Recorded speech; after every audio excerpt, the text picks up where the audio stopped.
Hello မင်္ဂလာပါ Don Simple Cooking ကနေပြန်လဲကြိုဆိုလိုက်ပါတယ်ရှင်ဒီနေ့တော့ချက်မလေးကတော့ကြက်သားနဲ့ညှစ်ချင်ဖြစ်ပါရဲ့ရှင်ကြက်ညှစ်ချင်ပေါ့နော်အဲ့တော့ကြက်ညှစ်ချင်လေးချက်တာလေးကိုအားလုံးအတူတူလိုက်ပြီးတော့ကြည့်လိုက်ရအောင်နော်ပထမဦးဆုံးကျွန်မကြက်သွန်ကြီးနှလုံးနဲ့ကြက်သွန်ဖြူလေးငါးမှွာလောင်းနဲ့ချင်းလေးနဲ့ဆင်းသက်လုပ်ထားပါတယ်အဲ့တော့ဒီနေ့တော့ကြက်သွန်စီချက်တွေချက်ပြီးသားနဲ့မလုပ်တော့ကိုစားလို့ကောင်းအောင်လို့ဒီလိုလက်စဲကြက်သွန်ကိုလှီးပြီးတော့ကြက်သွန်ဖြူရောနေရောလှီးပြီးတော့ထောင်းပြီးတော့မှတခြားကိုပြီးလက်ဆက်ဆက်လေးဖြစ်အောင်လို့စီစဉ်ထားပါတယ်ရှင်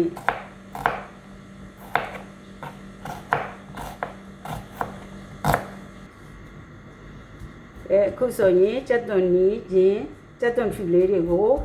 စုံလေးထဲမှာညက်နေအောင်ထောင်းပါမယ်ရှင်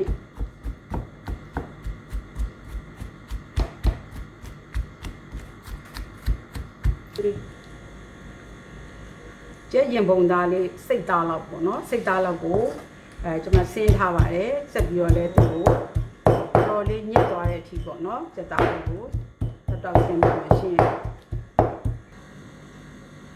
အခုဆိုလို့ရှိရင်ကြက်ညစ်ချင်လေးချက်ဖို့အတွက်အလုံးအစင်သစ်လေးတွေဖြစ်နေပါပြီရှင်ဒီမှာညီမဲ့တိုင်းနဲ့အလုံးစင်သစ်လုပ်ထားပါတယ်အဲ့တော့ပထမဦးဆုံးကျွန်တော်တို့စီချက်ကလေးကိုအရင်ချက်လိုက်ပါမယ်ရှင်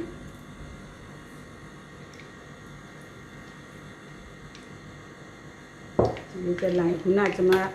ထောင်းထားတဲ့ကြက်သွန်အဖြူကြက်သွန်အနီးချင်းစုံနမထည့်ပြီးထောင်းထားတာလေးကိုလူစီတက်ပါမယ်ရှင်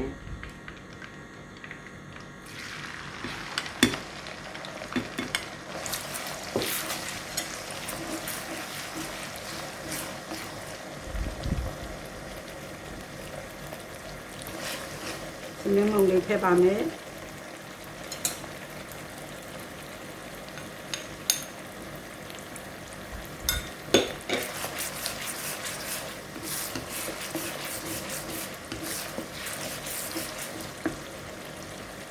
ဒီလေးထပ်ပါမယ်ရှင်ဒီစမုံလေး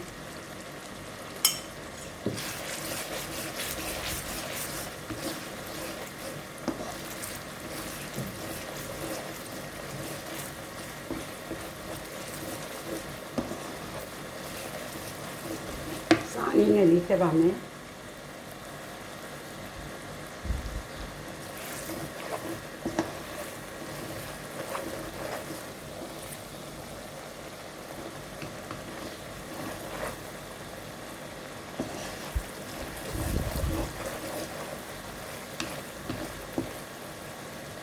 ကျက်သွန်စီဇန်နန်လေးဝေးလာပြီကျက်သွန်စိမ်းနှံလေးတွေပျောက်သွားပြီဝေးလာပြီဆိုရင်တော့ကျွန်မဒီကျက်သားလေးကိုခုနဆင်းထားတဲ့ကျက်သားလေးကိုထည့်ပါမယ်ရှင်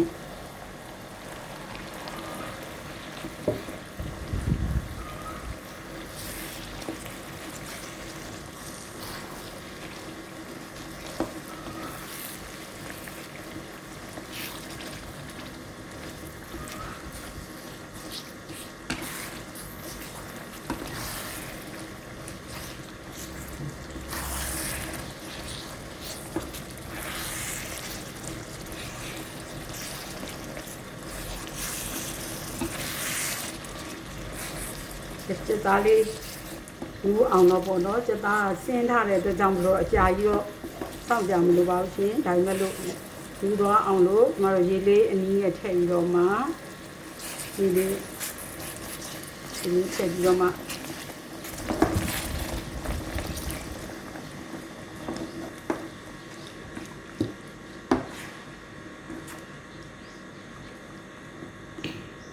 လေးထည့်ပြီးတော့ကျမတို့9မိနစ်လောက်ခဏလေး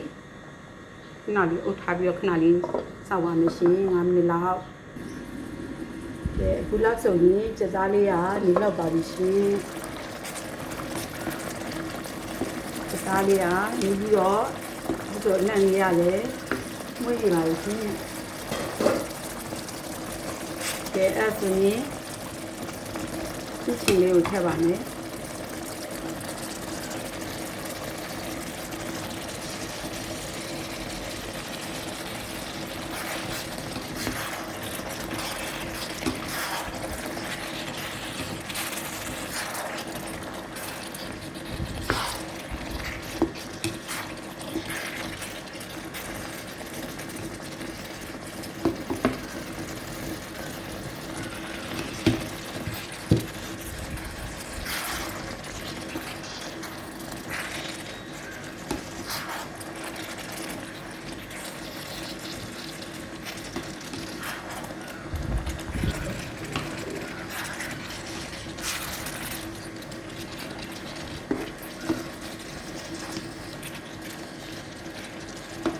ရေလေးနည်းနည်းထပ်ထည့်ပါမယ်ရှင်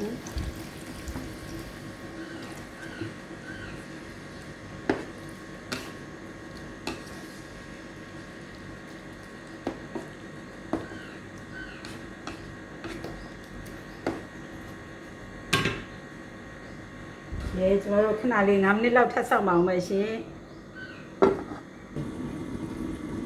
အခုဆိုလို့ရှိရင်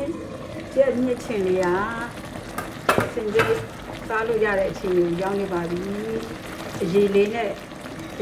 တော့ထားမယ်ရှင်အရေးလေးနဲ့မှအရေးလေးလည်းစမ်းစားလို့ရတယ်ဒီလေးကလည်းကြက်ချိုရည်နဲ့ဆိုတော့ဒီကမှရတာရှိပြီးတော့စားလို့ကောင်းတဲ့ကြက်မြင့်ချင်လေးဖြစ်ပါတယ်ရှင်အားလုံးလည်းချက်စားကြည့်ကြပါဒီမှာဆိုရင်ဘာမှလည်းအရင်ကြီးမကုန်ကြပါဘူးရှင်ဒီသားကြီးအားရပါရစားလို့ရတဲ့ဒီလေးတစ်ခွက်ဖြစ်ပါတယ်ကဲအခုဆိုလို့ရှိရင်စက်သားနဲ့မြင့်ချင်လေးရေဆက်သက်လေးပေါ့နော်အဲ့ဒီအစင်သစ်စားသုံးလို့ရပါပြီရှင်အားလုံးစားကြပါဦးရှင်အိမ်မှာလည်းချက်စားကြည့်ကြပါနော်အားလုံးကိုကျေးဇူးတင်ပါတယ်ရှင်